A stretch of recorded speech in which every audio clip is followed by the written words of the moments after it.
नमस्कार दोस्तों, स्वागत है आपका आपके अपने यूट्यूब चैनल अच्छा क्लासरूम में। दोस्तों, हम जूनियर असिस्टेंट के लिए कंप्यूटर सब्जेक्ट कर रहे हैं। प्रीवियस ईयर क्वेश्चन यूपीडब्ल्यूएससी के द्वारा जो पूछे गए हैं अब तक विभिन्न एग्जामों में, वो डिस्कस कर रहे हैं। ये लेक्चर ज़रूरी नहीं है कि जूनियर असिस्टेंट के जो हमारे फ्रेंड्स हैं उन्हीं के लिए ज़रूरी हो, ठीक है। ये बीपीओ के लिए भी बहुत इंपॉर्टेंट है ना, बीपीओ के लिए भी है, ठीक है। लोअर पीसीएस देखिए, सप्लाई इंस्पेक्टर में आया हुआ क्वेश्चन है। तो ये जो कंप्यूटर है ना, अब तो सब एग्जामों में आता है। तो ये सभी एग्जामों में, यानी यूपी ट्रिपल एससी जो भी पेपर करा रहा है, चाहे वो पैड करा रहा है, चाहे लोअर पीसीएस, चाहे कुछ भी करा रहा है वो, उसमें सब में ये बहुत ही इंपॉर्टेंट है, बहुत ही ज़रूरी है। तो बिल्कुल टाइम वेस्ट नहीं करते हैं, शुरू करते हैं आज का अपना सेशन। लास्ट क्लास में हम 170 क्वेश्चन तक डिस्कस कर चुके थे।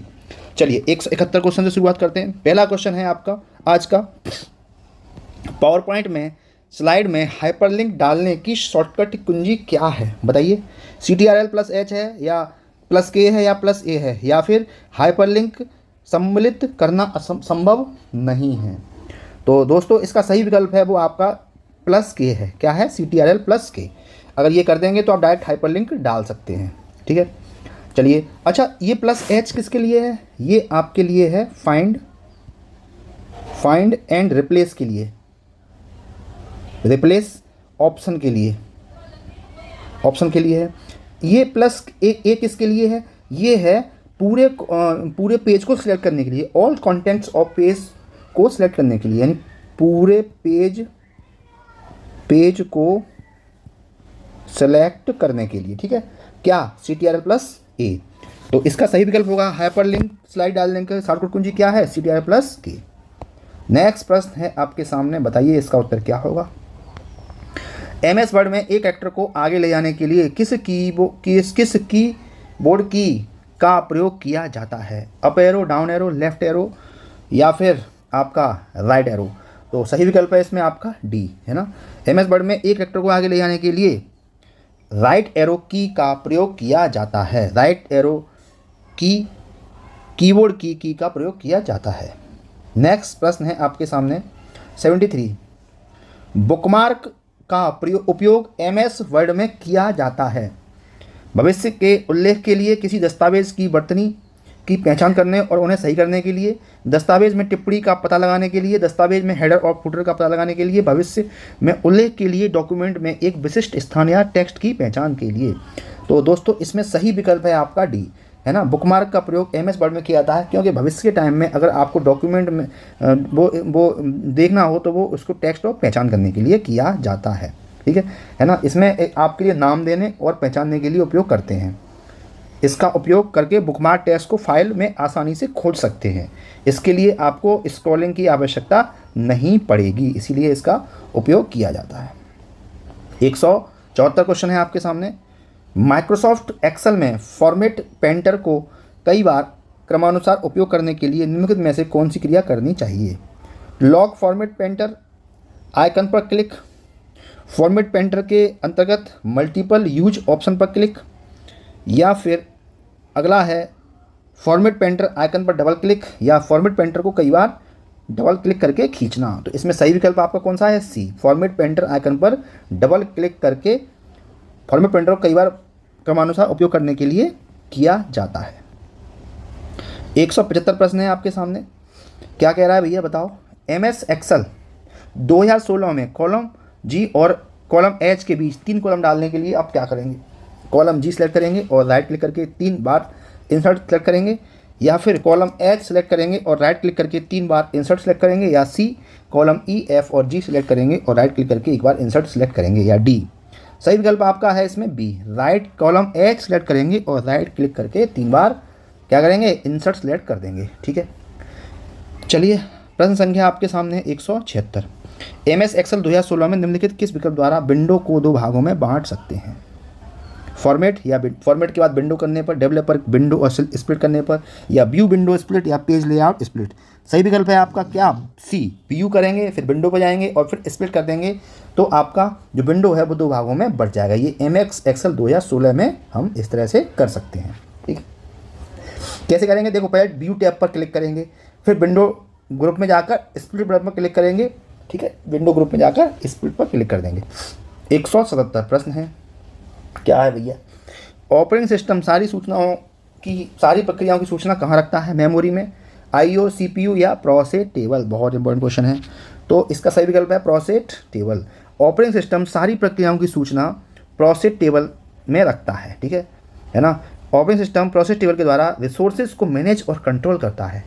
टेबल्स हर प्रोसेस और रिसोर्सेज के बारे में जानकारी स्टोर करने के लिए महत्वपूर्ण डेटा स्ट्रक्चर है। अगला प्रश्न 178, एक्सेल में डेटा का डिफॉल्ट संरेखण अलाइनमेंट क्या है? Left text left side left alignment और number right alignment, text right alignment और नंबर लेफ्ट अलाइनमेंट, टेक्स्ट और नंबर दोनों लेफ्ट अलाइनमेंट, टेक्स्ट और नंबर दोनों राइट। बहुत इंपॉर्टेंट क्वेश्चन है। देखिए ये पूछ रहा है कि एम एस एक्सेल का जो पेज होता है उसमें डेटा और नंबर कहाँ आते हैं, तो इसका जो सही विकल्प है वो ए है ना। टेक्स्ट लेफ्ट में आएगा और नंबर राइट में आएगा। नंबर आएगा यहाँ पर, है ना, और टेक्स्ट आएगा यहाँ पर, ठीक है। अच्छा, अब आप याद कैसे रखेंगे? देखिए नंबर राइट यानी नंबर मतलब पैसा, है ना, नंबर यानी पैसा। पैसा आप कौन से हाथ से लेना पसंद करते हैं? कौन से हाथ से? सीधे हाथ से। तो नंबर यानी पैसे हम कौन से? राइट यानी राइट हाथ से लेते हैं, ये भूल जाते हैं लोग। तो पैसे हम राइट हाथ से लेंगे। नंबर ही तो पैसे होता है, तो नंबर राइट, ठीक है, नंबर राइट यानी हमें नंबर राइट करने हैं। इस तरह से ये भी याद रख लो। बहुत ये क्वेश्चन मिल सकता है आपको जूनियर असिस्टेंट में, ठीक है, काफ़ी इंपॉर्टेंट क्वेश्चन है। चलिए नेक्स्ट क्वेश्चन देखते हैं 179। ये पता है बाई डिफ़ॉल्ट होता है, ये सेटिंग में बाई डिफ़ॉल्ट सेव होता है ये, है ना। आपने अभी अभी विंडोज 7 कंप्यूटर में जो डिस्क इंस्टॉल की है उसमें नए खंड बनाने और डिस्क को फॉर्मेट करने के लिए आप निम्नलिखित में से किस साधन का प्रयोग करेंगे? डिस्क यूटिलिटी का, फॉर्मेट का, या डिस्क मैनेजमेंट का, या डिस्क मैनेजर का?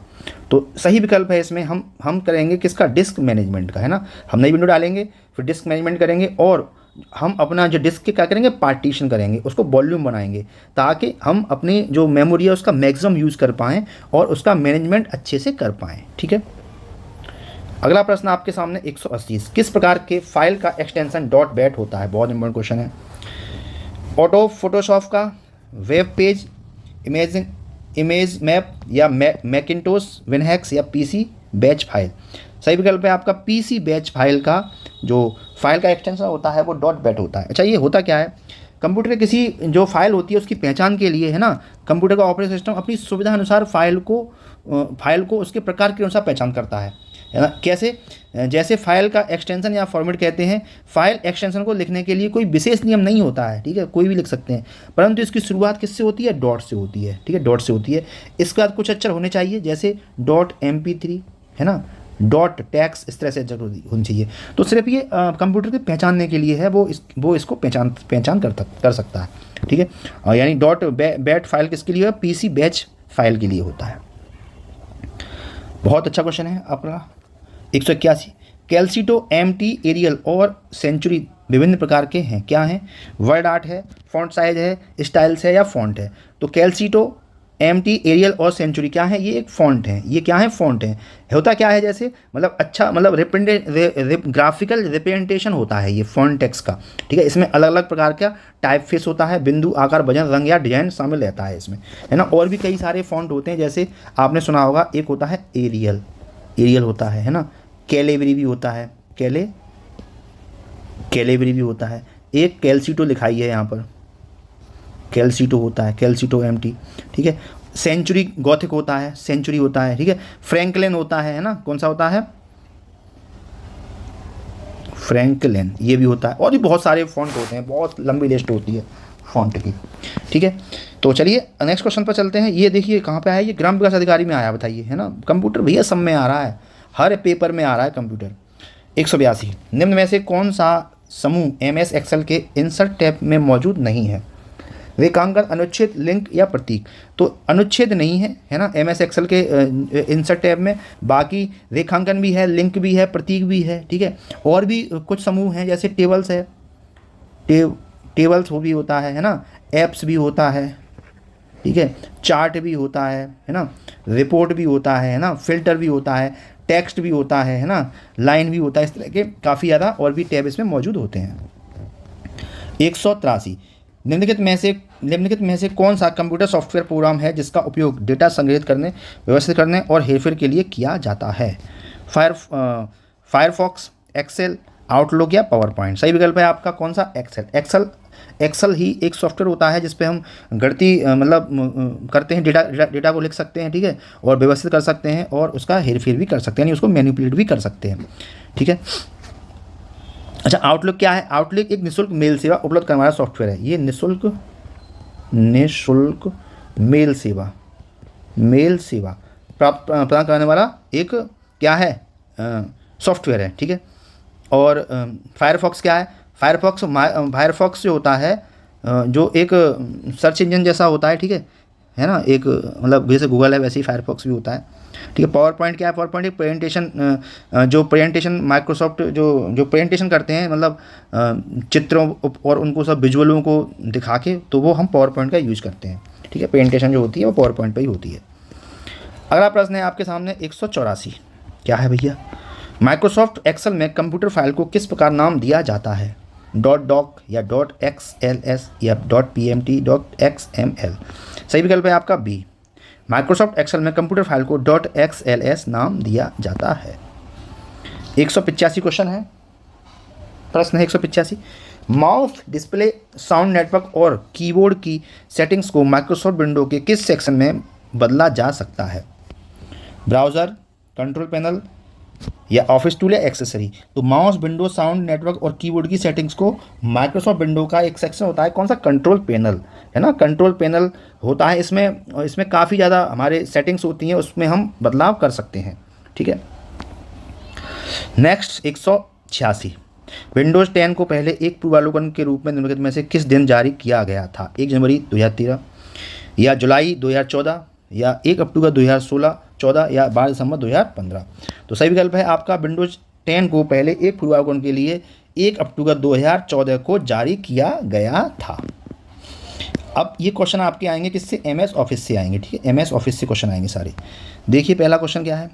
विंडोज़ 10 ऑपरेटिंग सिस्टम में फाइल एक्सप्लोरर में फाइल या फोल्डर की खोज के लिए निम्नलिखित में से कौन सी शॉर्टकट कुंजी का प्रयोग किया जाता है?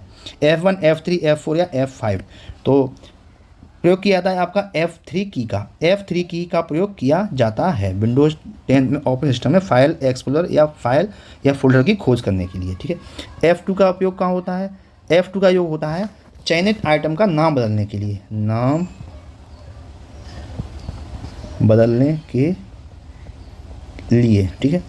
F5 का उपयोग क्या होता है? एक्टिव विंडो को रिफ्रेश करने के लिए, क्या करने के लिए? रिफ्रेश करने के लिए, ठीक है, F5 का, है ना। और F4 जब दबाएंगे तो जो फाइल एक्सप्लोरर विंडो के खुलने पर एड्रेस बार प्रदर्शित करने के लिए होता है F4 का यूज।